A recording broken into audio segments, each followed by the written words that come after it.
it is inconceivable for any Western democracy to subsist even for 10 years more if we didn't have, through progressive taxation, a steady transfer of resources from rich people to poor.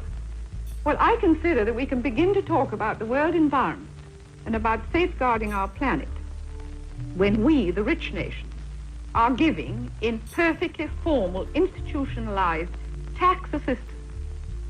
Oh, at least 1% of our gross national product in development capital for the poorer nations. I would go higher myself. We've got to stop lecturing them while we sit back and engross 80% of the world's income for 20% of the world's people. And that, I think, is the critical thing on this development environment issue.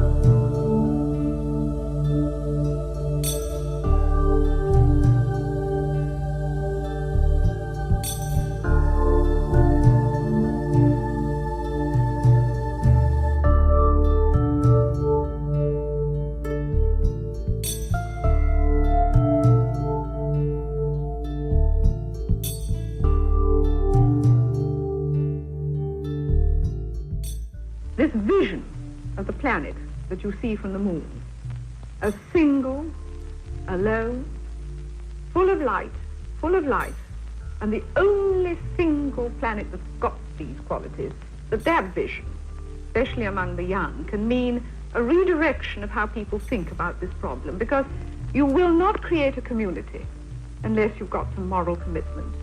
And moral commitment needs some very stern underpinnings, because we ain't moral easy.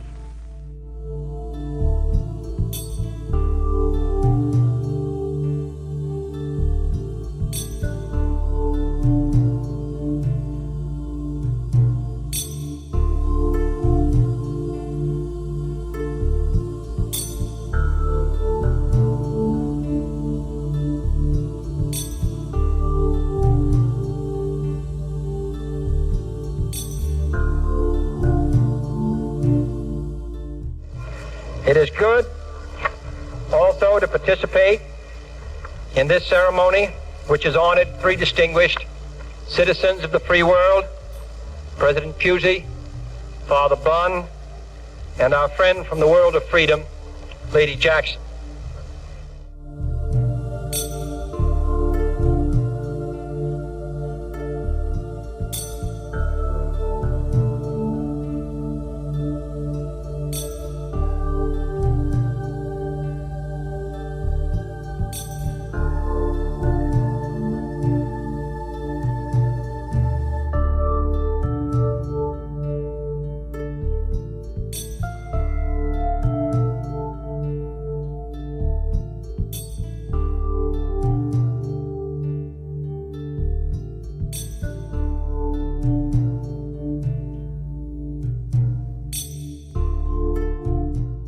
What worries me is that so great is the shortage of capital, so obstructed are the means of development, that they won't even be able to learn from our mistakes.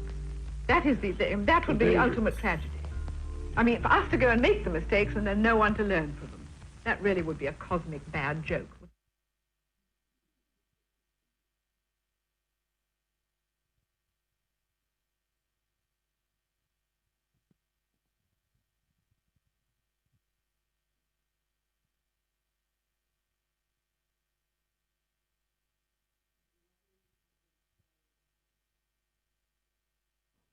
I am Andrew Norton.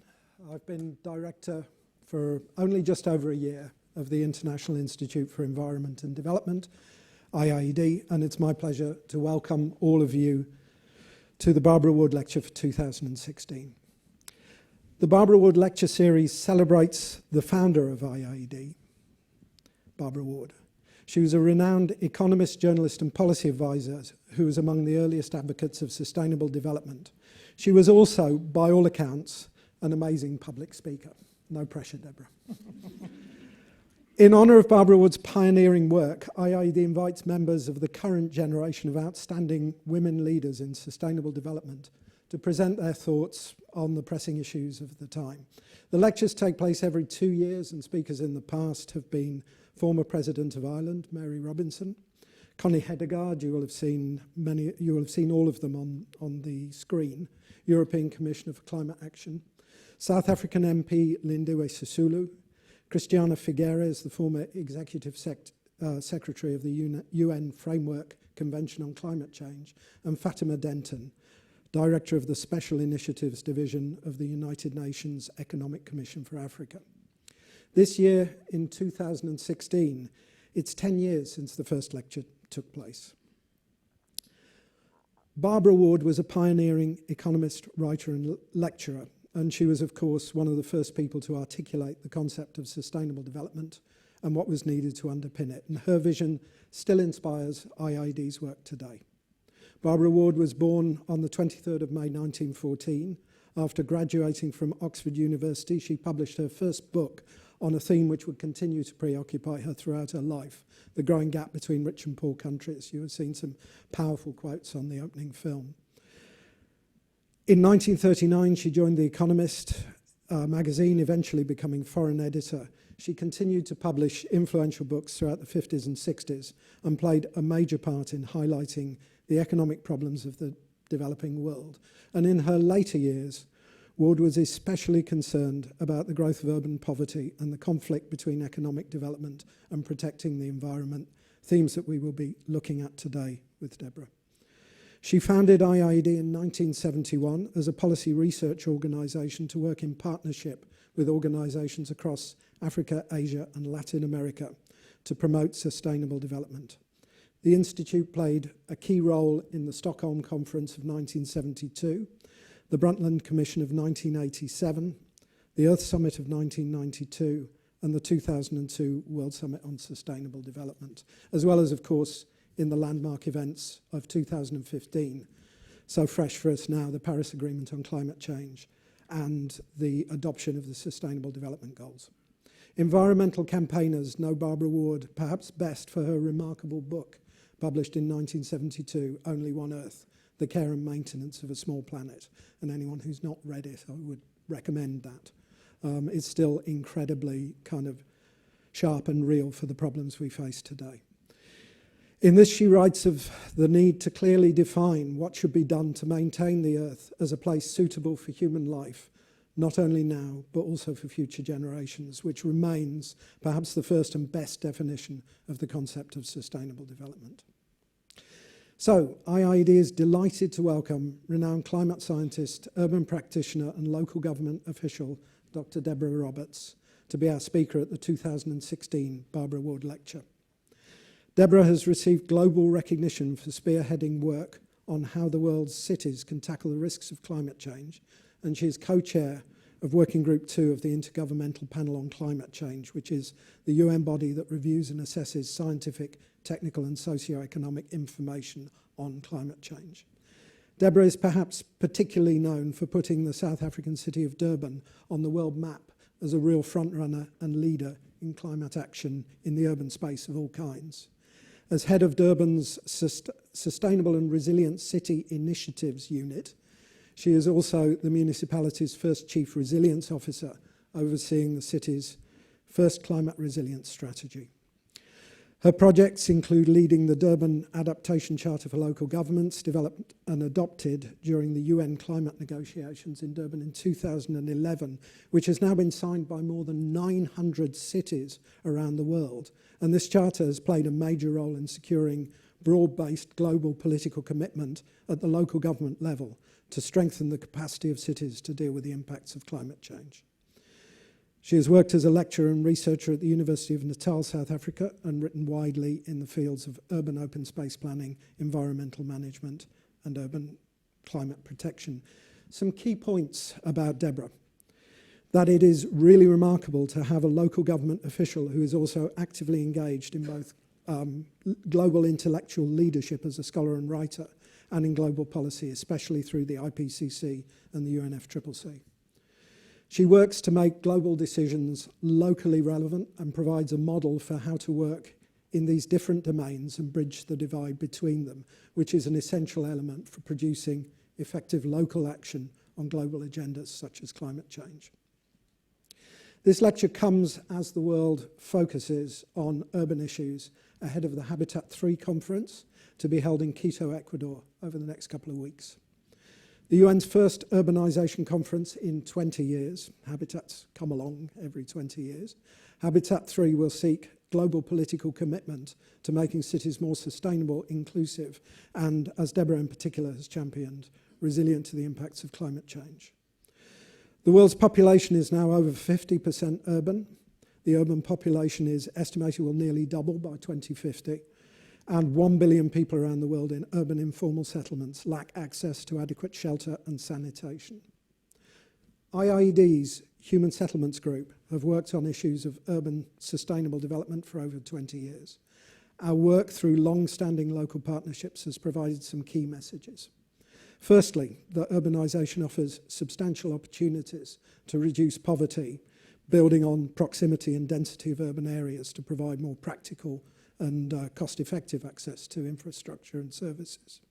Secondly, that local level finance allocated through accountable and transparent processes and blending with households and communities' own resources and savings can enable organised communities to do extraordinary things.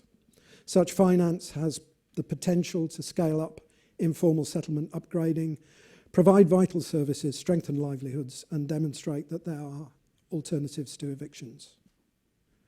Thirdly, that cities are at the front line of responding to climate change, both in reducing greenhouse gas emissions to limit global warming and in taking actions to prevent harmful impacts on people, infrastructure, societies and economies.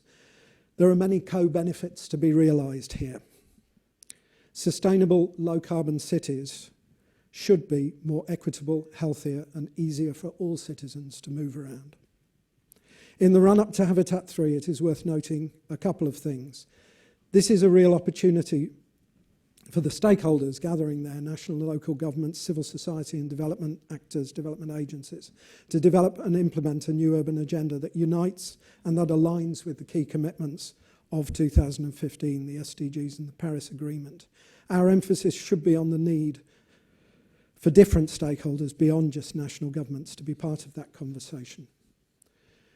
We need a focus on how the new urban agenda commitments will be implemented, and this is frankly a little weak in the document in some ways, as my colleague at IIED, David Satterthwaite, has eloquently pointed out on a number of occasions and blogs. There is a lack of focus on local government capacity and accountability, which is central to delivering most SDGs. And at best, the poor are seen as passive recipients. At worst, they and their needs are invisible. For example, if local governments made their own commitments to addressing the SDGs and climate agreements and their implementation was monitored by local populations, greater action and results can be achieved. Debra's work in Durban, South Africa and the world demonstrates how different stakeholders can be part of the policy conversation and how global commitments can be implemented locally. All that remains for me now is the basic housekeeping, and this is the standard thing. If there is a fire alarm, it's a real one. There are no tests planned, so we all have to leave. On hearing a continuous fire alarm, please follow the fire signs and make your way to the fire assembly point located outside Somerset House on the Victoria Embankment Street underneath Waterloo Bridge. And with that rather prosaic note, let me hand over to Debra. Thank you very much, Debra.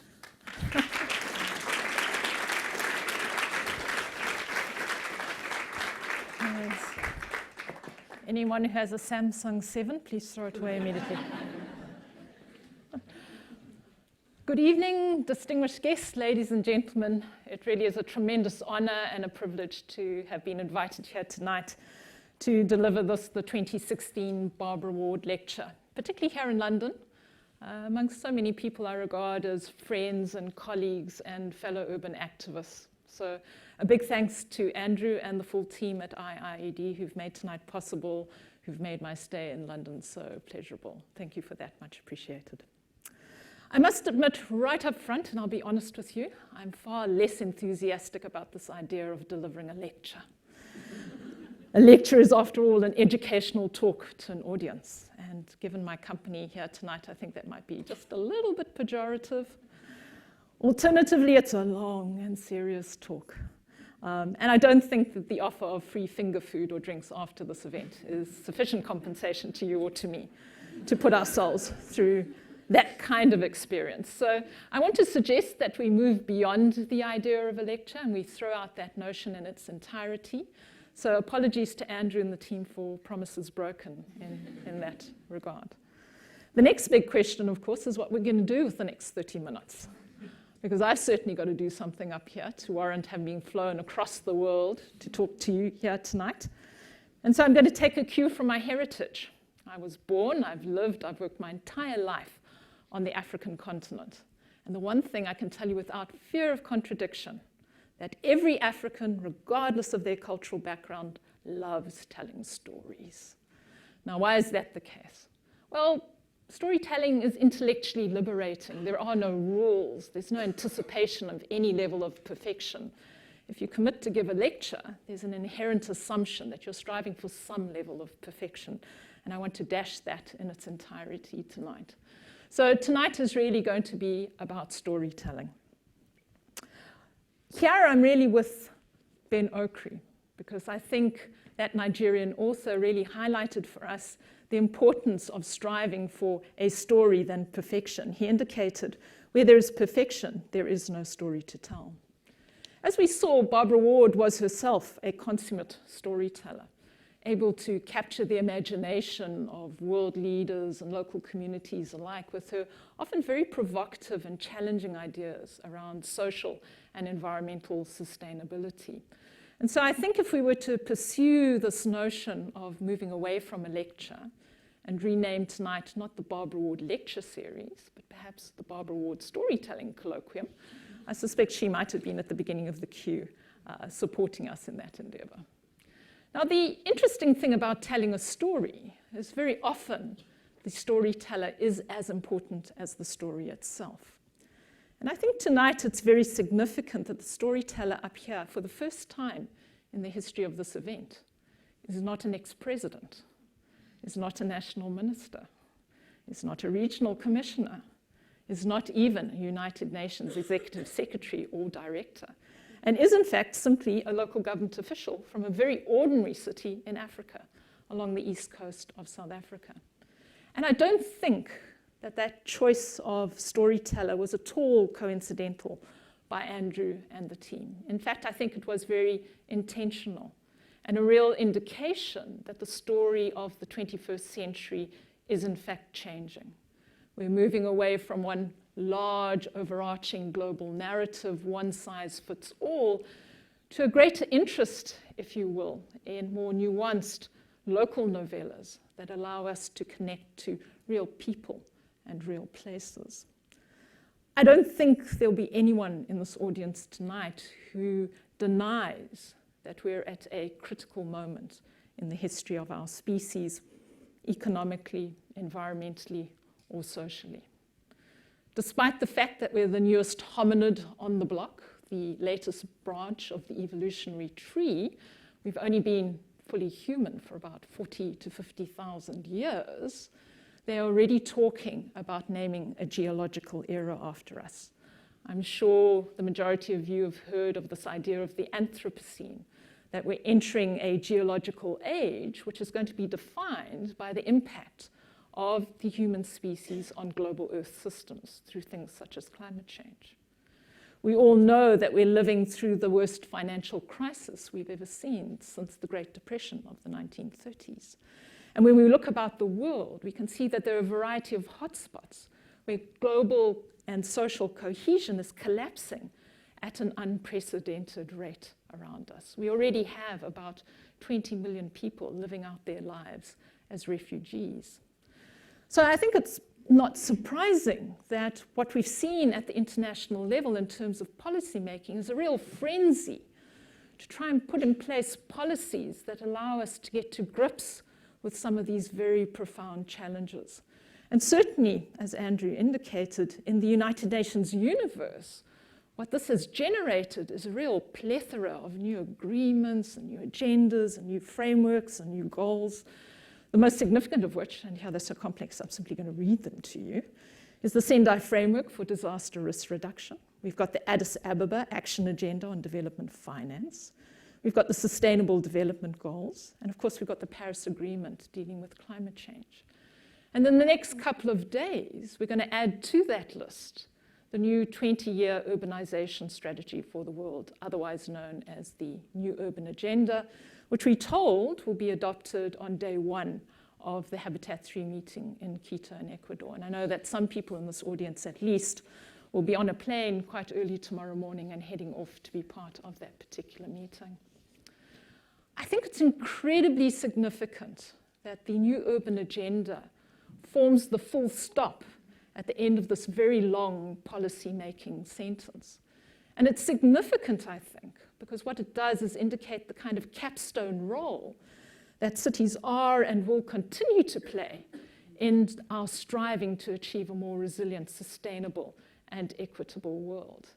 But I caution that it's merely a full stop at the end of the sentence. It is not the end of the story of cities in the 21st century.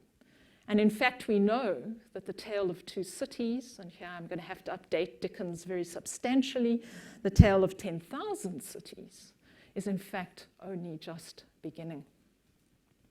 So why do I issue such an advisory at a time when my fellow urbanists, in fact, might be quite bullish about what we've achieved at the international level in terms of raising the profile of urban areas and cities in the international debate? After all, we're anticipating the New Urban Agenda coming into force next week. We've already got in the bag the very hard fought for Sustainable Development Goal 11, the City SDG, which urges us to make cities inclusive, safe, resilient, and sustainable. And of course, we've got the Paris Agreement with its much anticipated acknowledgement of the importance of non-party stakeholders and the action they take, and cities are embraced in that. We've got the Addis Ababa Action Agenda, which talks to us about getting more support to the city level. The only flaw there, it never tells us where the money is going to come from, but it's a nice idea anyway. We've got the Sendai Disaster Risk Reduction Framework, which talks to us about how important cities are in reducing the overall global risk profile.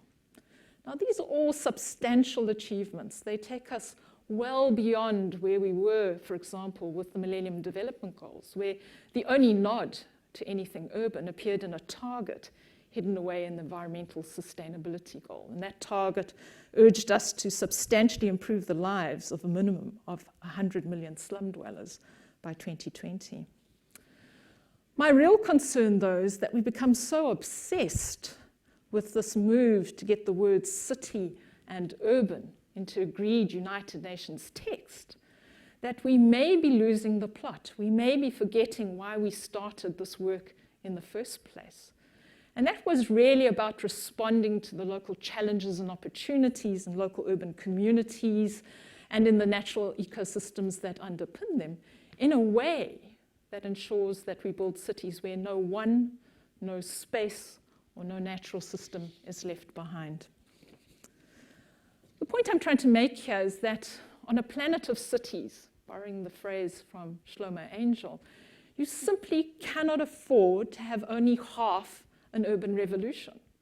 Barbara Ward herself noted, there is no human failure greater than to launch a profoundly important endeavor and then to leave it half done. And certainly as we stand here tonight, or in your case, as we sit here tonight, the story of the world's cities is only half told. And what we're seeing is that there's a growing disconnect between policy and urban realities. So to my mind, we live in real danger of chapeaux replacing communities, of preambles preceding people, and in this drive to achieve agreed text, totally overshadowing the need for extensive but still unfinished activism in order to save the world's cities and indeed the world itself. And unfortunately, the draft text of the New Urban Agenda seems to suffer most severely from this policy-reality disconnect. if you actually take the time to read that document, you'll see it's become in many places just a long litany of every politically correct statement you could find. The only one I couldn't find there is all hold hands and work towards world peace together. Now, while all of those high-level aspirational statements are indeed incredibly laudable, they by themselves are not going to get the job done. You're going to need very clear implementation pathways that are direct, that are concrete, that are resourced, and very often targeted at our small and medium-sized cities where the real challenges lie. That's where we're going to get eternal bang for our buck. Sadly, though, if we look to the new urban agenda, it's a long list of wills, there are no shalls. It's a long list of whats, but very few hows. And so what the new urban agenda brings to us is a storyline asking us to believe in a happily ever after urban ending, but it's a story that never introduces the enterprising young wizard with a sustainability wand capable of overcoming the evil sorcerer of injustice and inequity. So if we're serious then about this happily ever after ending for the world's cities, we're really going to have to focus a lot more intently on that issue of implementation. And that's going to require us not only to understand the formal aspects of our city, we're really going to have to start looking at those unplanned spaces, the spaces where people are building the city from below. We're going to have to figure out ways of getting resources to those particular communities to increase their level of agency, to increase the sustainability of what it is that they're doing. We're going to have to reach out not only to science, but also to indigenous knowledge to help us understand the role of natural ecosystems in improving the adaptive capacity of cities around the world.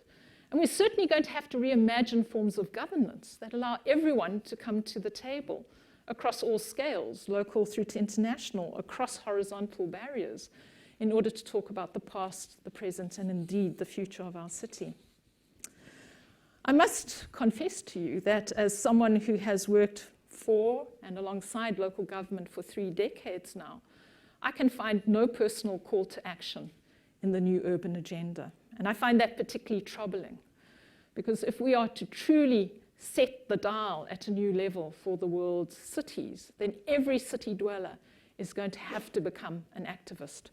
Barbara Ward again herself noted, "It is a truism that one person who wants something is 100 times stronger than 100 who want to be left alone."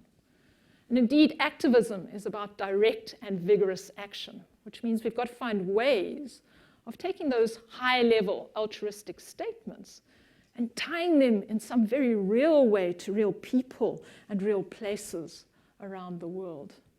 Unfortunately, so many people are disempowered and excluded from the global urban project. It's going to take a huge level of mobilization and commitment from others to draw them into that debate. Here, Arama Ravi and his team in India in the first edition of their new journal, Urbanization, say, "It's a question of how we relate to each other as human beings and as humans to other beings to forge equitable and productive relations." In this regard, I want to diverge slightly from the general story of cities around the world and take you somewhere more specific and share with you a little bit of my own personal history and the city in which I live and work, Durban in South Africa. And the reason I divert our narrative in that way is that it ties me personally to IIED, and by virtue of that link to Barbara Ward, who indeed founded the organization and who we are honoring here tonight. To give you a sense of my background, I'm a biologist and a biogeographer by training. And in many ways, that could have condemned me to a very narrow worldview, dominated by taxonomy and species area curves. But I was extremely fortunate because my doctoral research was overseen, in fact, by Professor John Poynton, who I'm delighted to say is here in the audience with us tonight. And John, because of his incredibly broad-ranging interests in everything scientific, really highlighted for me that there were many different forms of science and that science could play many different roles in the context of the world's cities. He encouraged me during the course of my research into the importance and value of nature and biodiversity in cities to really interrogate the the various environmental philosophies that were out there at the time, so that I could better understand and deepen my understanding of the relationship between the built and the unbuilt aspects of this thing we call the city. And it was during the course of that intellectual exploration that I first bumped into Barbara Ward and her work through her co-authored book that Andrew has already referred to, Only One Earth, The Care and Maintenance of a Small Planet. That book, along with many others authored by people as diverse as the deep ecologist all the way through to Lewis Mumford, really impressed upon me at that stage of my career the importance of localizing agency, of taking a personal responsibility for a particular geography. And those ideas and ideals have stayed with me throughout my career. At the end of that research, I toyed very briefly with this notion of staying in academia, but very rapidly became unhappy with the way academia at the time viewed applied science and what I thought to be its necessary corollary, that of activism. And so in many ways, I became aware, as the narrator of Robert M. Pirsig's delightful book, Zen and the Art of Motorcycle Maintenance does, that in the world, other people can talk about how to expand the destiny of mankind. I just want to talk about how to fix a motorcycle. And so I realized that if my career meant that I was going to play a role in fixing the urban motorcycle, then staying in academia probably wasn't the best place to be at the time. So as 1994 came along in South Africa and our country began this vast transition into democracy, I took the opportunity to initiate a personal transition and moved out of the ivory tower in academia and transitioned down into City Hall, joining local government as Durban's first environmental manager. And what I can tell you about those early post-1994 days is that they were a heady time. We were all busy, excited, becoming the Rainbow Nation. There was a huge amount to learn, firstly about ourselves as South Africans as we began to reconnect, but then also about the outside world. The problem with that was that it was also a challenging time, because in our naivete, we assumed, because we had been isolated for so long, that everyone who came from the outside must certainly know more about everything than we did. And that seemed to be confirmed by the flood of people who came into the country after 1994, offering, in many cases, very well-intentioned, to help us develop the country, to rebuild the nation, to plan and manage our very complex cities. And I think it's safe to say that at that time, South Africans were absolutely the international flavor of the month. You simply could not have an international program if you did not have a South African involved or a South African institution involved. And that meant that it was a process whereby we became co-opted willy-nilly, for the most part voluntarily, but sometimes involuntarily, into a number of international programs and processes. I can recall being at Habitat 2 in Istanbul, and there was a break in the negotiations. So I took myself out and I went to attend a side event where a representative of an international agency was presenting their program on local sustainability. And up came the obligatory distribution map, so they could brag about the number of cities on their program. And I sat there quite perplexed, because their taking pride of place was Durban in South Africa. And I thought, that's really odd. I hold the sustainability portfolio in the city, and I didn't even know we were participating in that. So I did some polite investigation after the particular presentation. And what I found was that a very cursory conversation, or indeed a conversation I thought was cursory, in the United Nations precinct in Nairobi several months earlier, had resulted us in being co-opted into this program without ever being invited to say yes or no to that particular invitation. And given the nature of the time, though, we never contested those sorts of incidences, because we were just so excited to be part of the mainstream. But as with everything, life settles down, reality seeps in, and you begin to realize that at least some of the people who are trying to advise you know very little about South Africa, and indeed very little about Africa at all. And that created a period that I refer to as the clash of civilizations, as these kind of warring ideologies try to fit into the same country. And that in itself generated very many memorable moments. Top of mind for me was our participation in an international climate change program where we very dutifully prepared our progress report and we sent it off to the international director. And he came back to us with a whole slew of comments. And really top of that list was his reflection that in terms of what he regarded to be an African viewpoint, our project and our progress report did not reflect African feelings or African voices, as if there was some kind of standard or caricatured way of being African, and if you didn't immediately dispense that particular viewpoint, you were un-African. I think the only statement perhaps more ignorant than that is the people who refer to Africa as a country.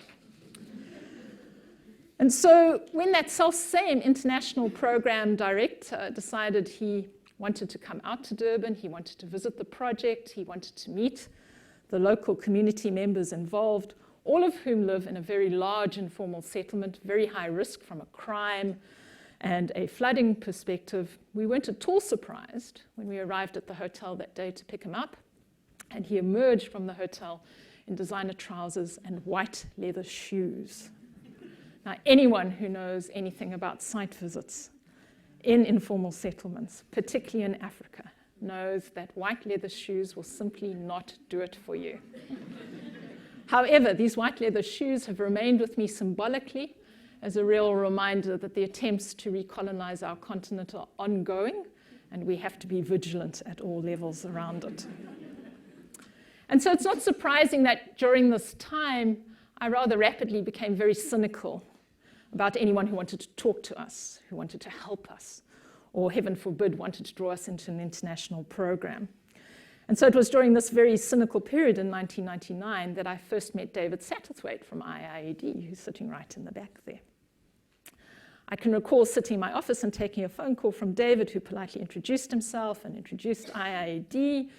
He indicated he was in Cape Town at the time, and he would like to come up and talk to us about the local sustainability work we were doing under the umbrella of our local Agenda 21 program. And of course, by this stage, my eyes are rolling back in my skull, and I think here's another international researcher coming to tell us what to do.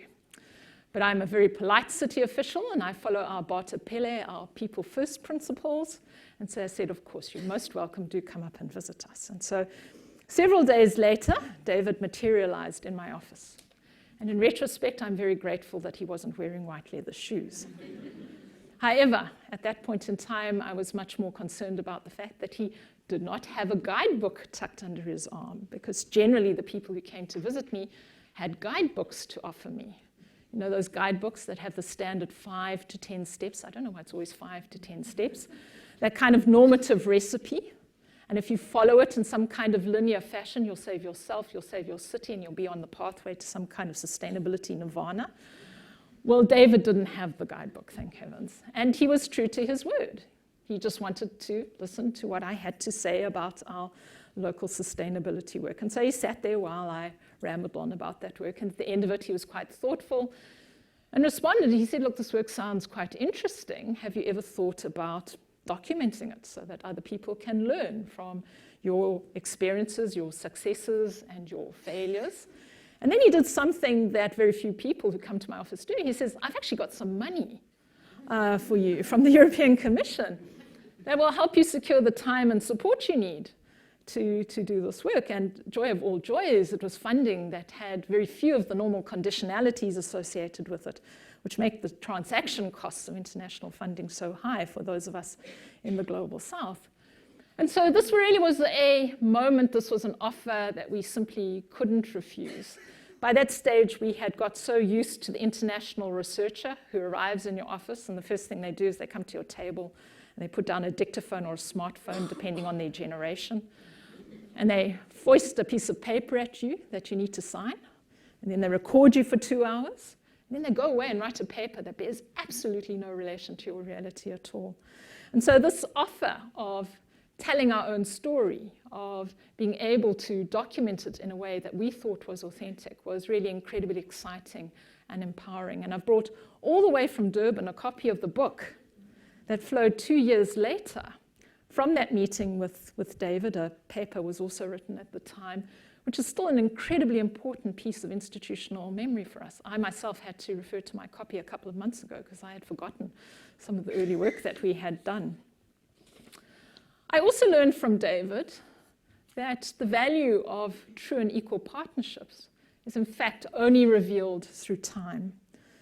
The next time I heard from him was in 2007 when he contacted me and said, look, will you come along to this Global Urban Summit that the Rockefeller Foundation are putting together at Bellagio, and will you talk a little bit about the new climate work that you're doing? Anyone who knows anything about the Rockefeller Center at Bellagio knows that you only refuse those invitations if you're dead. It's such a fabulous location. And so I duly accepted and arrived in Bellagio, and it was such an exciting week of meeting people that I would never have met in the normal universe of being a local government practitioner. I'm delighted that at least 2, 3 of those people in the audience here tonight. What flowed from that was ongoing interaction with the Rockefeller Foundation, initially through their ACERN project, and welcome Gorakhpur,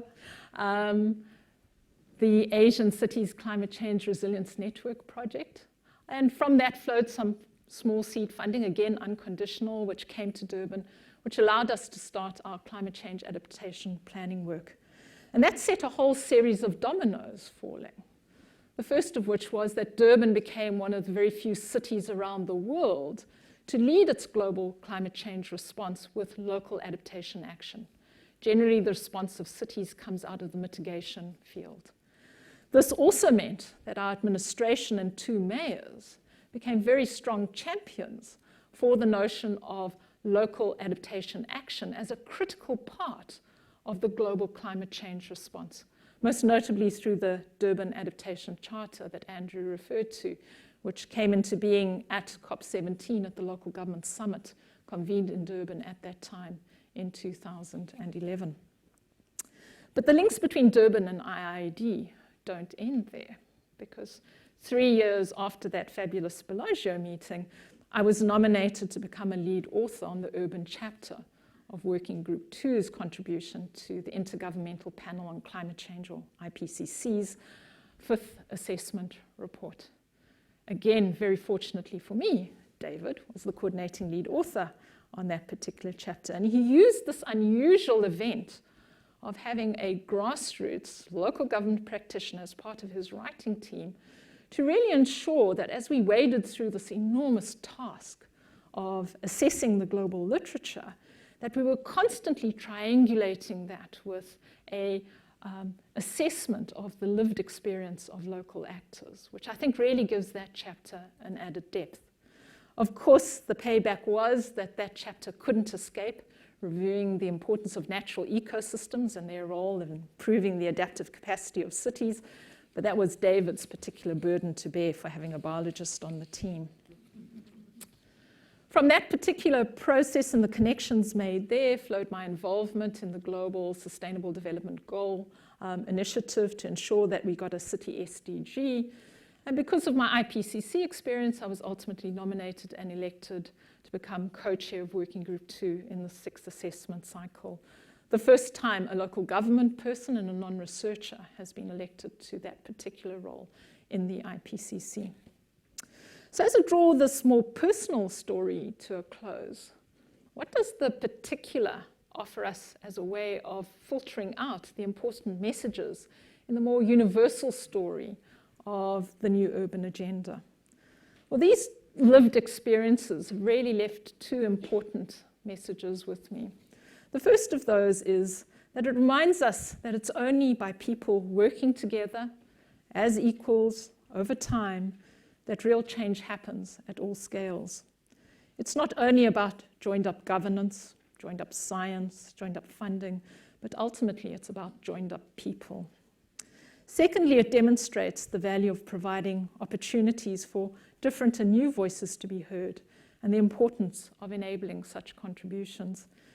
And the fact is, without organizations like IIED, there are, in fact, many thinkers around the world in cities of the Global South, many practitioners in those self-same cities who would never have a global voice, who would be excluded from the global conversation simply because of lack of access and lack of resources. So in many ways, IIED has become Barbara Ward's most lasting legacy at the global level.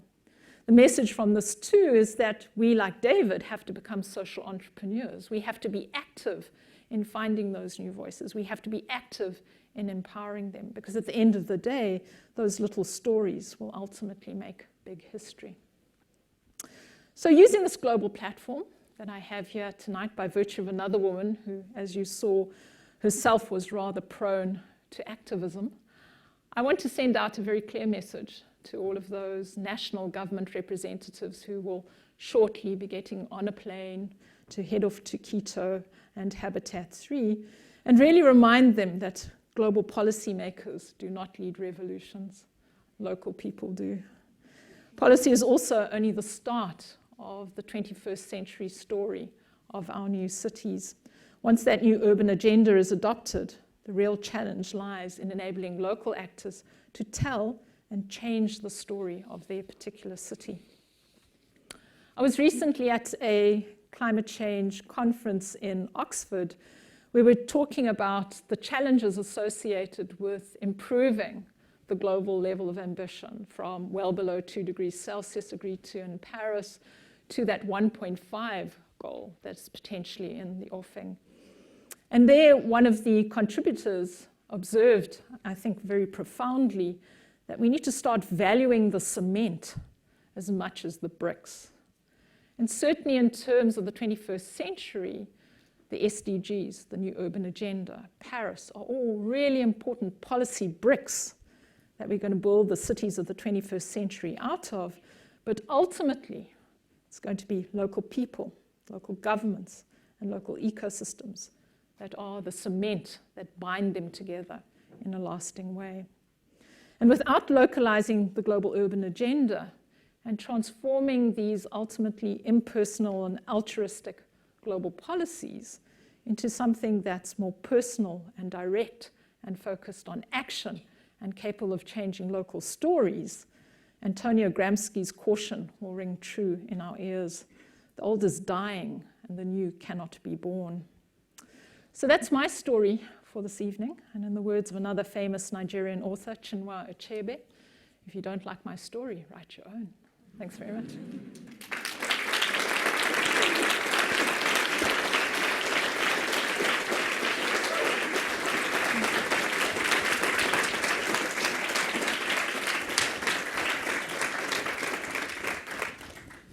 Thank you very much indeed, Deborah. That was great, very inspiring, very rich. Can I just pick up on one of the themes that you touched on at a number of points about activism? Can you just give us a description of the locations where that activism needs to grow, and indeed what anyone can do to help it grow, apart from, if you like, the indigenous dynamic that needs to produce it? Mm. You know, the thing is, I think as with many things, so as with the policy universe where these policies have become quite remote, we need to personalize that idea of activism. So I would say activism starts in these pink seats here tonight, because each one of us has a role in a city someplace. We are all urban residents, which means there's a sense of agency over how we control our households, how we get to work. There's certainly a sense of agency in how we as professionals interact with other professionals and empower other professionals. So my point is, I don't want to localize agency and limit it to a specific community or specific locale. I think the nature of our story is so serious that unless each one of us in this room tonight self-identifies as an urban activist, we've got a real problem. Because if you peel away the high-level aspirations of the new urban agenda, ultimately, as I've said before, that's going to have to connect to a real person and a real place somewhere. And we're all real people in real places. And that, for me, is really important, is that this activism is not limited to someone else, so that we cannot defer the responsibility to an NGO or a government. We all personally have to take that on in a variety of ways. Thank you very much. Let me throw things open at this point. Who'd like to kick off with any comments, questions to Debra?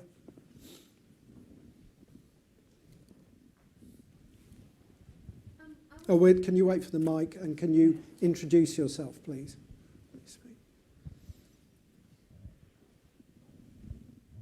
My name's Lisa Granger. I'm a citizen and no more.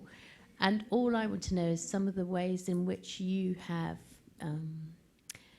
encouraged people in Durban to become activists, and what sort of results you've had. Mm. Yeah, take that one, then we'll go back to the audience. Okay. Yeah. I think it's important that, again, that we personalize that empowerment around activism, because activism is only meaningful if you can self-identify with the cause. And I think one of the big problems that we're having at city levels is that we're not hearing people enough about issues that are adequately important to them. And if you don't get that connection, you're simply not going to act. Currently, we're working through the development of Durban's first resilience strategy, which is quite an interesting process, because instead of doing the normal thing that local government does, which is produce a document in draft and then sort of send it out into the public and saying, you know, what do you think about this? We started off the conversation with saying, look, we actually have no idea what resilience means for Durban. So we need your help in talking us through that particular process. And it's been a 3-year conversation, so you can't short-circuit those sorts of conversations. You've got to make room for them. And what has been very interesting is out of that has not come the kind of traditional focal points for discussion, but people have really said, we feel that the challenges to resilience in our city lie in informal settlements and the way we plan and manage those particular areas of our city. They lie in the traditional forms of governance, because as an African city, we have traditional forms of tenure and we have city hall forms of governance, and they don't often fit comfortably together. And that process of sourcing what was actually of importance to urban residents, which is not the usual conversation we have in local government, has really brought to the fore a whole host of groups who previously couldn't identify with anything the city was doing, bringing forward their experience and expertise, their offer of resources, their willingness to partner, to help work in these quite difficult spaces of informal settlement, and beginning to look at the interaction between formal governance and traditional governance in our city and how that can work. So that, for me, at a macro level, has been a real indicator of how just having a conversation that pinpoints what people's priorities are can draw people out in unexpected ways to contribute to that particular process.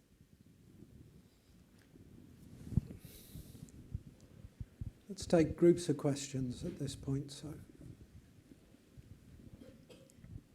Sorry, Firuza Zarkish, just someone interested in everything that's being said here today. Do you, Debra, have an example of group of people or a project that was directly trying to achieve something in an area in Durban? If you could perhaps share that with us. We take a couple more while we're in groups here. There's one here. Hi, thank you very much for the talk. It's Gareth Wall from the Commonwealth Local Government Forum. I'm just wondering what can be done more to help raise the voice of local government. Obviously, it's great you're here and your voice is being heard a little, at least in here. But what more can be done either globally next week and otherwise, and what good practice have you seen, and what barriers are there still? Thanks. You want to take those two? Yeah. Great. First, starting off with the project question. Top of mind is a piece of reforestation work that we're doing. Because if you look at African cities, certainly we're never going to be able to access the resources that global north cities have to put in place very hard infrastructure. And so very often our pathway to resilience is going to be using our natural ecosystems in a smarter, more effective way. But of course, we've got to do that in a way that creates a new economy and new opportunities for the high levels of poverty and underdevelopment that we have. So we have a number of pilot projects around the city where essentially we're reforesting key catchment areas, and that process is being done in partnership with a local NGO, where we're working with local communities, really focusing on the poor and unemployed, largely women and youth, who are the most vulnerable in those areas. And they have the opportunity to produce the trees for the reforestation program.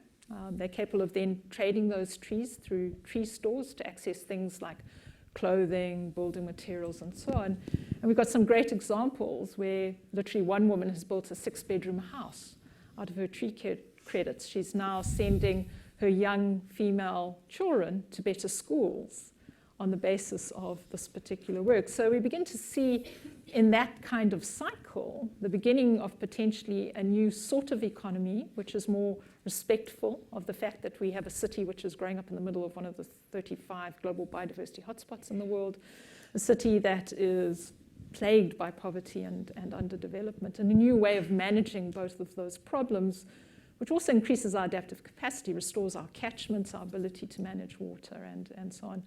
But again, you know, those kinds of things come out of left field. We need to find ways of scaling those up and mainstreaming them, which again requires new conversations. So what can be done to raise the profile of local governments? I think already local governments themselves have realized that they need to self-mobilize. And we saw that particularly in the build-up to Paris, with the formation of new city networks, the coming together of old city networks to bring joint power together. So that's already exciting because cities themselves are mobilizing. And if you look at the buzz currently, all of those networks are talking about the post-Quito fashion period and what we're going to do to implement. The problem is all of that bottom-up mobilization means nothing if it doesn't connect into that international and global debate. And really where we have the gap is between those two. So it's not about top-down or bottom-up, it's this pincer approach. We need to bring those two elements together. And that, for me, is the important missing piece of our puzzle, is how post-Quito we begin to create arenas where national governments and local governments can begin to sit down as equals and begin to talk very practically about what implementing the Paris Agreements, the city SDG, the new urban agenda actually mean. And those fora are not numerous enough. They are not accessible enough because of regional politics and so on. So that, for me, is the missing part, because certainly as local governments, we'll keep waving the flag, we'll be activist as we tend to be, but while the national and local are disjunct, we are still going to have problems. So that, for me, is the missing piece. Great. We'll take another question there, and then I'll abuse Chair's position to come back in with one. But please go ahead. Can we have a mic down the front, please?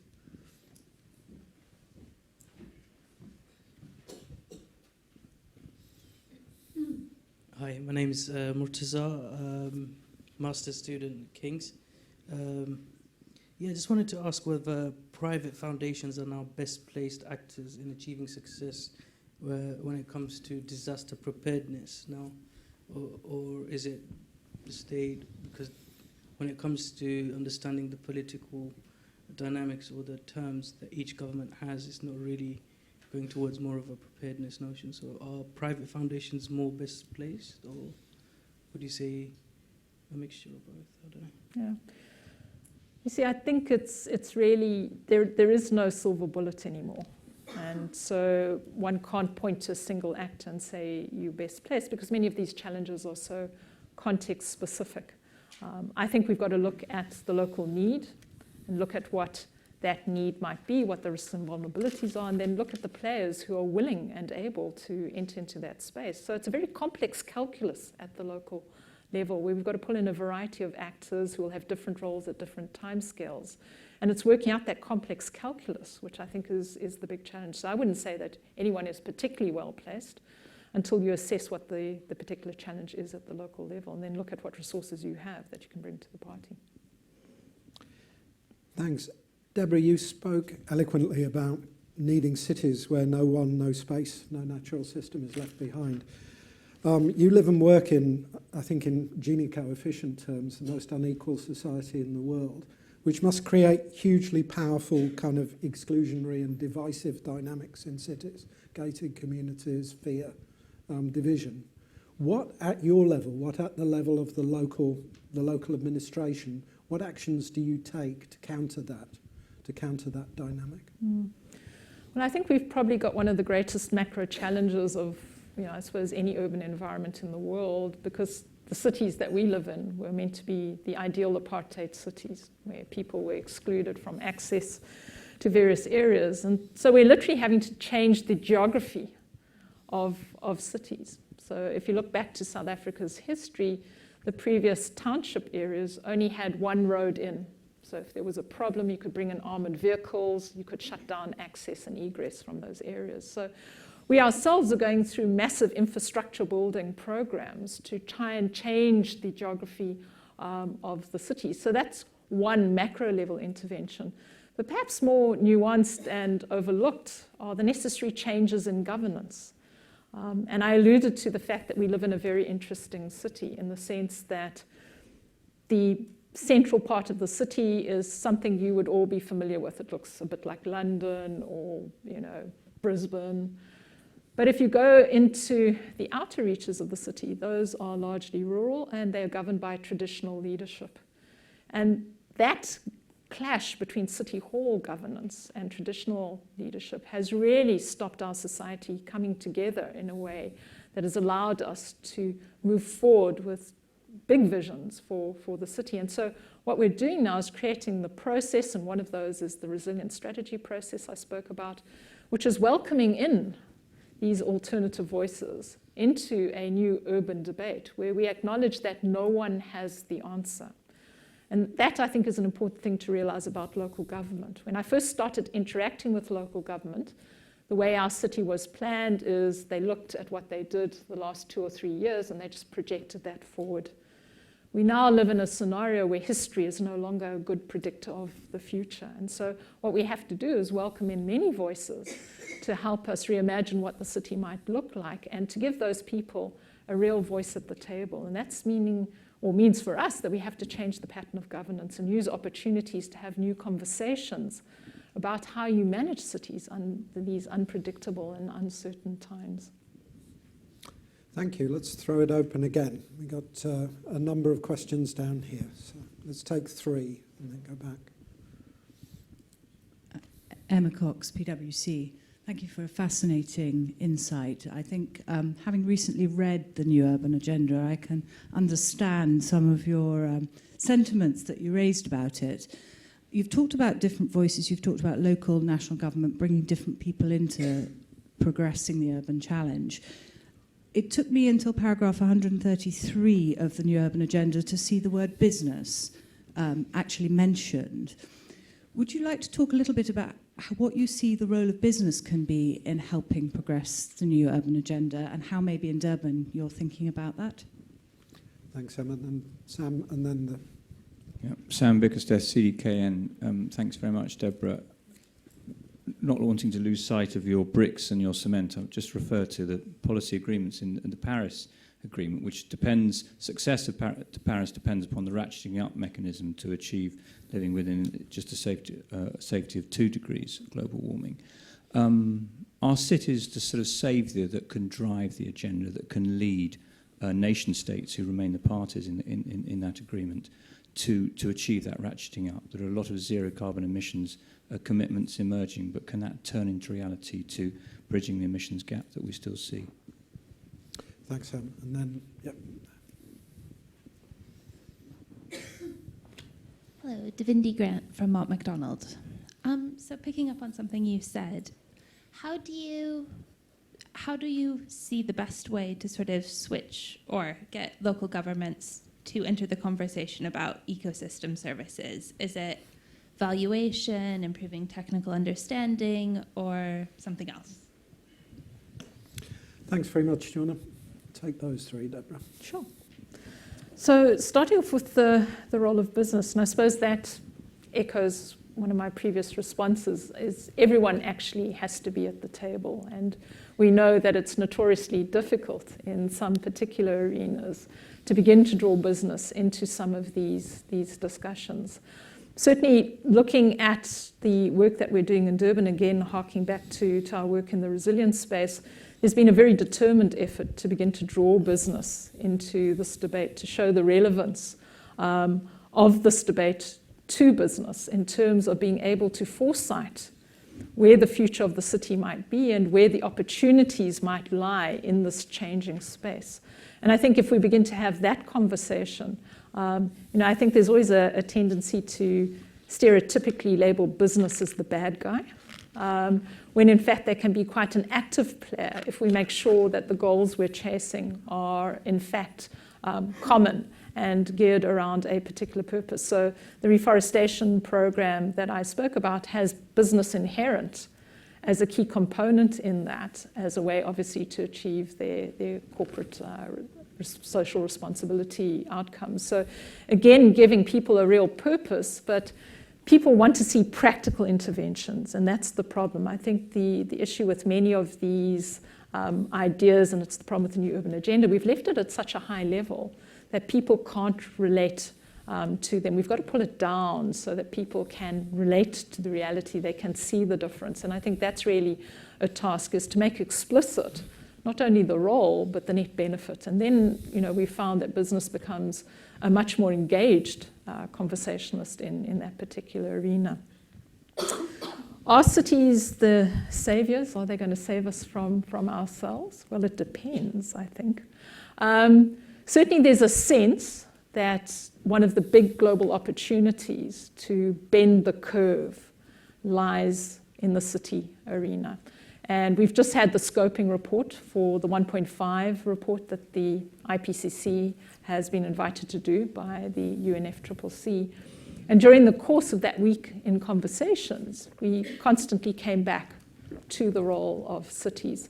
But the real challenge there is, we know a lot about what's happening in cities. We see cities profiling the action, but the question is, what does it add up to? So some of the fundamental science is missing, and this talks to some of the new important partnerships that I think need to emerge between science, both the natural and social sciences, and local government, so that our activities can go out, be analyzed, and come back and be synthesized and help us contribute to that debate. And certainly groups like C40 are already beginning to push those boundaries in order to be able to demonstrate that. So potentially, but at this point we don't really know, and hopefully we can use the platform of the 1.5 degree report to really give us insight into that particular arena. And then the person in the middle who asked a question after my own heart, how do we get local governments to acknowledge the role of biodiversity and ecosystem services? Well, again, that links to really looking at the development agenda of the city. One has to remember that cities are developmental spaces. That's why we created them in the first place. We settled along a river or a coastline because there was food, there was an opportunity to barter with your neighbor. The inherent heart of what cities do is developmental in nature. And so it's very important that we find the opportunity to lock in some of these alternative discussions around the many roles that cities now have to play in the 21st century into that developmental role. But that requires us to reimagine the developmental role of the city. So cities are no longer about just building houses and industries that produce widgets. They're about global custodians that could bend the curve on the climate change challenge, that become custodians of protecting globally significant biodiversity, that are on the edge of the green economy, if you believe in such things. And so I think we've got to re-articulate the role of biodiversity and ecosystem services in that sense. Is what developmental role does it play? We've certainly gone the route of evaluating those ecosystem services. We're doing some new work with the World Bank on that regard.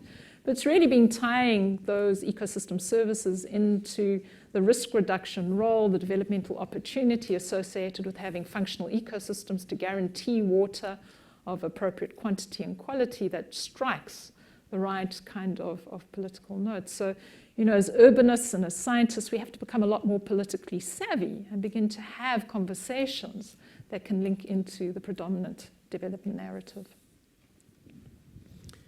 Fascinating, thanks. Take some people at the back. Is there anyone at the back with questions? Have we got one here? And then we'll maybe go to the left at this point and then come back down. Thank you very much. I'm James Alexander from C40 Cities, and we're very proud that you're one of our really active members, so thank you. I wanted to build a bit on your last answer and ask about the commonly there's a view that you can have either protecting the environment or development, but not both. And I want to understand from you what you're doing in Durban to try and achieve both. What have you done that can try and deliver development and environmental benefits at the same time and make the city more sustainable and resilient, whilst also growing the economy and creating more opportunities? Thank you very much. And we had a question, I think, around here. Yep. Hi there, fascinating talk. Anders Lorentzen, environmental writer. I just want to touch a bit on the sense you said before. There's a sense that the cities have a sort of global opportunity to bend the curve. And also, could you talk a little bit about the huge impact cities have in resources as well, and how we actually live in the 21st century, and what impact stuff like smart grid and new energy technologies,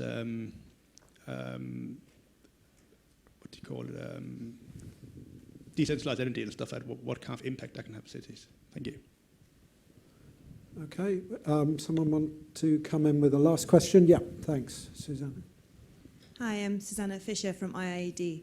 I wanted to ask a question about timeframes. Thinking with a kind of climate lens, I wondered what opportunities you've had in Durban to reflect longer time frame, the kind of traditional urban planning cycle of 2 to 5 years, or your planning cycle, if you've been able to think a little bit more about the medium to long-term challenges and really how you've managed to do that. Because I think from my kind of experience with other cities or hearing about national governments is a real challenge in being able to think before the short term to ensure that you're not locking in or creating governance problems for the future. Thanks, Susanna. Okay, so the question on the link between development and environmental benefits. I think there are a number of answers to that particular question that could be technical, but to me, perhaps one of the greatest achievements is anyone who knows of me knows that I'm a deep green activist when it comes to the city. And really what has happened during the course of our post-democratic local government evolution is that we've begun to expand the environmental debate in a way that I alluded to that links into development priorities. So investigating opportunities to create new forms of economy that take communities that are excluded and largely illiterate and draw them into the pool, that increase the opportunities for skills upliftment and business development on the back of environmental management opportunities. And I spoke to the reforestation issue. But then it's also been a process of entering into the political narrative, which I think has been important as well, bringing forward those very practical examples to demonstrate the value of these alternative views. And that's begun a process of changing the institution itself. So I'm a case in point. For 22 years, I've headed a department that's dealt with biodiversity and climate change issues. I've just moved into a new position in the city, which is looking at sustainability and resilience. So effectively what we're seeing is institutional change, which I think is probably one of the most powerful changes at local government, acknowledging that these two things are no longer separate. So now I work in the team of the Chief Strategy Officer, who's responsible for the long-term development plan of the city, inputting these new ideas. And that to me is the exciting evolution. We've moved beyond the demonstration project of the solar panel or the tree in the forest to a real change in the way that local government is structured. And that change then offers the opportunity to produce new plans, new policies, which will hopefully give us the ability to kind of upscale. And that for me is important. But it's taken 22 years for that maturation of the debate to actually bring those two things together from an institutional point of view. The question around cities bending the curve and new technologies. To be honest, I get really frightened when people give me questions that have technology in it, because I'm increasingly seeing, particularly in the climate change debate, that given the urgency that we're facing, we seem to be defaulting to technology as the response. There's got to be a smart grid. There's got to be some kind of panel. There's got to be some kind of switch, which ultimately we just haven't invented yet. And once we do that, we'll solve it. The fact is, given the problems with intellectual property rights and so on, for many of the cities around the world, technology is simply not the answer. So bear in mind, and I think Andrew alluded to some of the fairly challenging statistics, we're anticipating, another 2.9 billion people to live in cities by 2050. The majority of those are going to be living in cities in Asia and Africa that look nothing like London. They're going to be small, they're going to be informal, they're going to be off the grid. And so to me, the really exciting response is the ability to bend the curve is to make those cities different. And I suspect while technology may play a role, it's going to be much more about rebuilding social cohesion, getting people to work together, to use more sustainable approaches through the use of natural ecosystems, localizing food production, predicting catchments.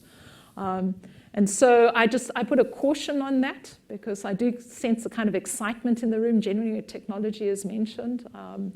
And I think there may be a problem for that for the new cities of the century, which are simply not going to be in the front line when technology is there. It's going to play an important role. We've seen that through mobile technology in Africa. We've been able to leapfrog the landline, but it is not always going to be the answer. So just a cautionary on that. Time frames, very important, obviously. As a biologist, I was trained to think by John in terms of 100 and 1,000 years, which is very difficult when you're talking to a politician who's thinking in a 4 to 5 year timeline. But there has been a push, and Durban was one of the few cities around the world who began to think about 100-year plans. So beginning to think about that longer term and what that might mean. And I think that's very important. We haven't got it entirely right.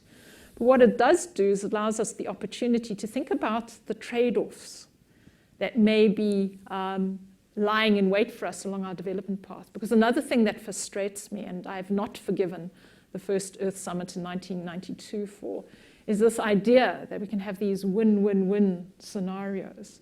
I think the reality is around the world that we're facing win-lose scenarios, and often we've got to debate who's going to lose, what are they going to lose, and how do we deal with that loss. And so insights into those trade-offs, I think, are particularly important, and it requires a brave city to think about those longer-term processes. But again, that energy to focus on the longer term has come through the process of a city network. One city going ahead, being a champion in that regard, other cities becoming brave on the back of that experience and picking up that particular challenge and moving it forward. And so again, it comes back to what is the role of cities and city networks in a post-Quito phase.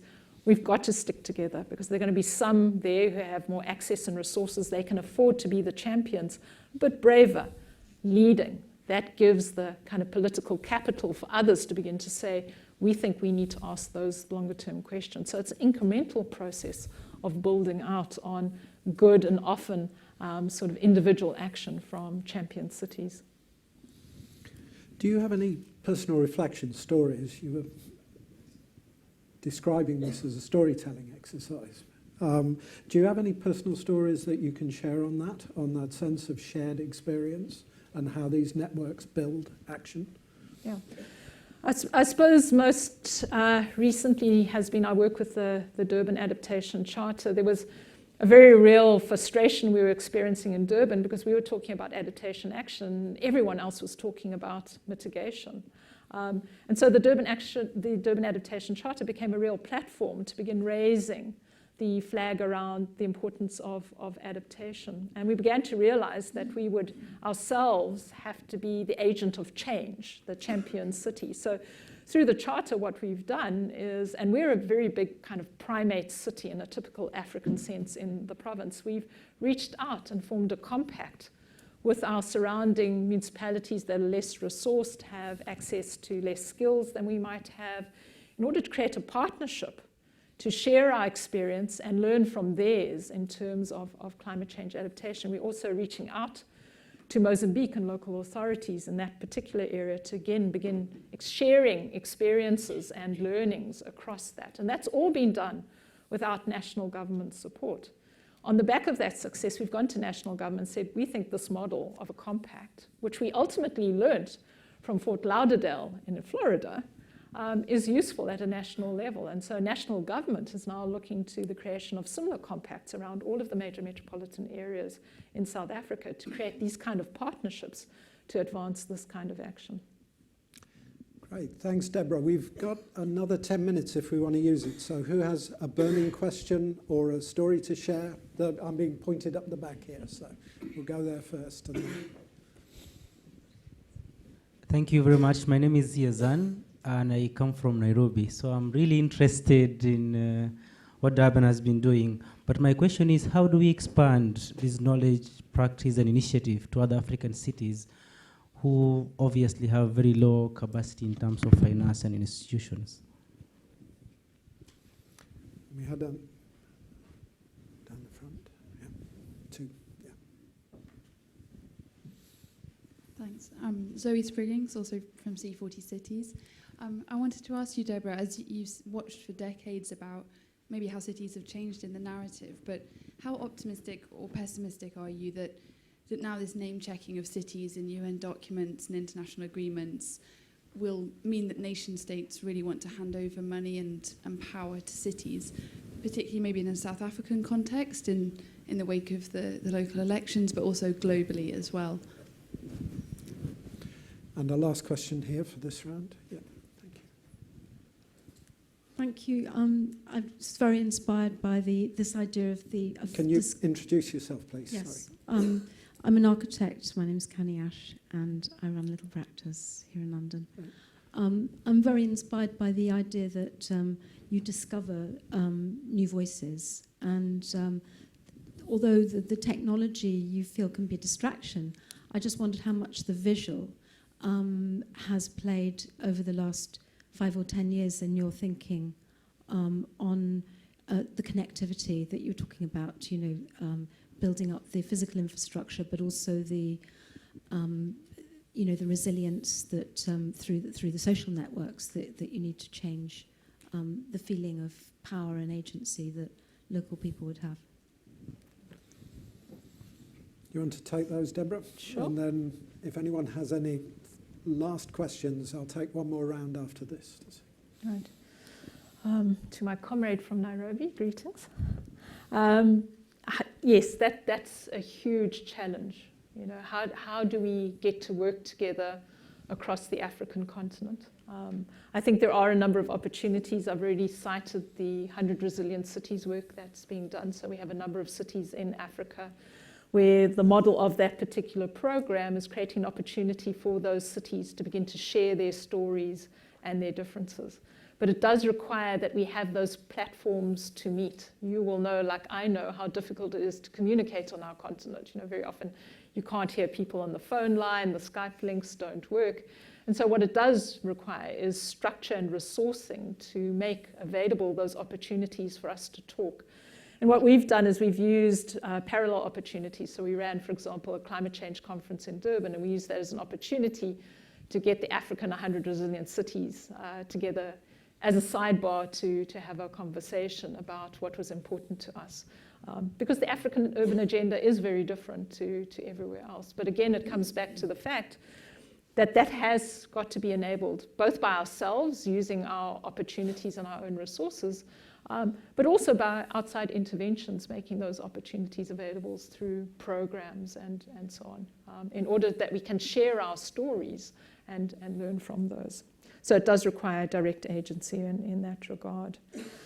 How optimistic or cynical am I that nation states are going to see the light and recognize that power and money should flow to local governments? I think we've got to be realistic, particularly where we are in terms of the global development cycle, that's not going to be an immediate response from the nation states. I think they're worrying about other things. And I think many nation states are troubled by the rise of powerful city-states and powerful mayors. They're seen as potential threats in some parts of the world. So I don't think that's going to happen. But I do think through the consistent mobilization of local governments, by actively reaching out, by knocking against the glass ceiling that's created by national policy, that's the only way of beginning to bridge that particular gap. There again, of course, there are nations who are very innovative and who are leading on this, and so they set that kind of example that others can follow. But again, there's no silver bullet. There's no easy ask here. It's not like we can produce a recipe and say if we do this, suddenly there'll be this great conversion. It's going to take hard work. And that's why I really underscored the fact that there's a great deal of unfinished activism out there, because all of these important things still need to go those final 2, 3, 4 steps of the journey. The need for that activism is not yet complete. So I'm neither cynical nor optimistic, but just know there's a great deal of hard work that lies ahead to move us forward. Just in terms of the question around what role does the visual have in changing the power distribution and the agency, I think that goes back to a realization that, particularly having been trained as a scientist and believing in the power of science, I got very frustrated when you go to City Hall and suddenly, no one wants to look at your graphs or your maps or anything like that. And in fact, what we've learned is only by a very practical demonstration of change that you capture the mind of leadership. So in many ways, the visual is playing a critical role. So we virtually have a production line of experimentation where off the formal local government grid, we access, some outside resources, we experiment, we see what that produces in terms of outcomes that may be palatable or unpalatable. And then we draw that stuff into the mainstream as the visual representation of what change might look like. Because I think the big challenge for us is we keep talking about resilient cities, we talk about transformed cities, but no one's ever shown me a picture of what that might look like, particularly in Africa where I live and work. And so what we're doing by this process of urban experimentation is literally building out a jigsaw puzzle piece at a time and drawing that into the mainstream and then showing how all of these jigsaw puzzle pieces of urban experimentation begin to link together. And those eventually then create the critical mass that create the institutional change that allows you to drive that narrative into the more powerful parts of the city. So it's a very complex arena of political activity and experimentation and just sheer doggedness on some days. But that ability to show is probably one of the most important pieces of linking experimentation to institutional and policy change. Thanks, Deborah. I want to come back just, as we're closing to Quito. You've been entertainingly tough on the new urban agenda, which is indeed a kind of fairly strikingly turgid document in many ways. But you've also spoken a couple of points about a post-Quito, or you've talked about what can we do post-Quito, which kind of suggests intriguingly that you've not given up on Habitat 3 as a moment of change or as a moment of possibly transformation. So can you just square that a little for me? Where do you see the importance of Quito and the potential? Okay. So I suppose going back to that analogy of bricks and cement, at this point I'm more interested in the cement that we can use to pull these bricks together. So we've got in the bag, we've got Quito, well, hopefully we'll have Quito unless there's some kind of major revolution there next week. We'll have the new urban agenda, we'll have the SDGs and the Paris Agreement. But we need to find fora where we can bring the different partners together to talk about how these things begin to link in an effective way. And certainly I think the beginning of that conversation of how you pull the SDG, you pull Paris, and you pull the new urban agenda, there's an opportunity through work that we hope will get approved at the next panel meeting of the IPCC to have a global conference on cities and climate change science, where in fact we can look at how these different jigsaw puzzle pieces can in fact fit together in the cities of the 21st century, because there's no denying, let's not hide from the fact that the climate agenda is the new development agenda. And I think Paris really clearly indicated that. And so let's use that momentum to convene people across the practitioner arena, across the scientific arena, across the local government arena, to begin to figure out how we build the glue that's going to link these policy pieces together. And what does that glue look like? That glue comes in the form of data about what is happening at the local government level. You know, as my colleague from Nairobi said, you know, how do we share these things? We're all doing exciting stuff, but half of us don't know about it. How do we collect that? How do we collect it in a way that creates a critical mass, that we can begin to analyze it, that we can demonstrate that cities can in fact bend the curve? And by bending the curve, we can then make the clear, decisive argument that we can link back to the financing. Because the power to bend the curve is in fact in our hands, then we can access the right to the Green Climate Fund and the opportunities that lie there for particular financing. So I think for me, I haven't given up. What I am seeing in my mind's eye is I've got a basket of jigsaw pieces or bricks that I somehow need to stick together to make a functional wall or an attractive picture out of my jigsaw puzzle pieces. And we've got to create opportunities post-Quito to draw all of these stakeholders together, to begin to find the opportunities to link these narratives together into a cohesive whole. The challenge is up to this point, we've been so busy chasing each one of these things. You know, so you do the SDG, you do Paris, you do Quito, that we haven't really had that opportunity to draw those together. It's unfortunate that the new urban agenda didn't take that opportunity. I think there was a ripe moment there, but that hasn't happened. And so we're never defeated in the trenches. We go on fighting. So we create further opportunities post-Quito to have those conversations. An important one is coming up through the IPCC. Thanks very much, Deborah. I'm getting signals at this point on time. So I think we need to draw to a close at this point. But many thanks for sharing the stories. I mean, there are many things that I think we can draw from this. The eloquence of your view on activism, the importance of sharing, learning and sharing stories, the potential for cities to lead in the climate space in various ways, but also, I think above all for me, these inspirational examples of what good practice at the local level, linking communities and local government can achieve, which is something that we often don't see from other worlds, if you like, and that was really fantastic. Also this sense of how we combat exclusion, which, you know, there is obviously the risk that this is going to continue to be a driving force in our world, and the role indeed that city governments can play in that. So many thanks. At this point, I think I would like to start by thanking my IIED colleagues who have organised this. So if we could just have a round for them, that would be great. Too many to name, but many thanks indeed. And then particularly to thank Deborah for being our storyteller for this colloquium. So many thanks.